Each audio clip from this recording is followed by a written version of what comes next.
আপনি ট্রেনের মধ্যে কোথায় যাচ্ছেন? কেরালা যাচ্ছি কেরালা কেন? কাজ করতে। বাঙালি কাজ নাই তোমার? কাজ আছে কিন্তু কম কাজ আছে, পোষায় না। কেন পোষায় না? হাজিরা কম।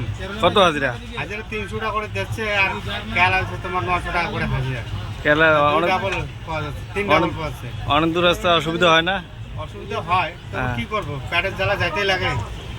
পেটের জ্বালা যাইতে লাগে, পৌঁছার জন্য পয়সা কামাইতে লাগে। বিয়ে করছেন? এই এখন হ্যাঁ বিয়ে করছি। কয়টা? এখনো চিন্তা, ভবিষ্যতের চিন্তা, সবগুলা চিন্তা একসঙ্গে করে তারপরে আমার যাই কেরালা।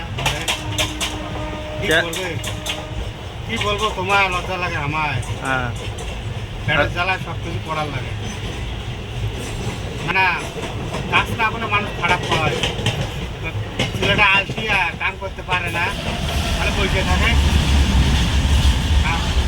খালি ঘুরে ঘুরে বললে হবে না, নিজেও খাওয়া লাগবে, বউকে খাওয়া লাগবে। বউ খাওয়ার জন্য এখনও চিন্তা করি, ভবিষ্যতেরও চিন্তা করার লাগে, আমারও ভবিষ্যতের চিন্তা করার লাগে। ভবিষ্যতের চিন্তাটা মানে কি, যখন বয়স হবে কাজ করতে পারবো না, বেটা বউ করতে না করতে ওটা নাই গ্যারান্টি। যে দিনকাল চলছে, কী হবে কি না হবে ওটা তো বলতে পারি না। যখন সময় আসবে তখন আপনাকে বুঝে পাবো। ঠিক আছে, আর কিছু? আর কি বলবো, বলার তো কোনো শেষ নাই। কি আর বলবো, ক সাইকেলের টু আই লাভ ইউ। সাইকেলের চাকার নাই পাম, জানেন কথা নাই, জানেন কথা নাই দাম।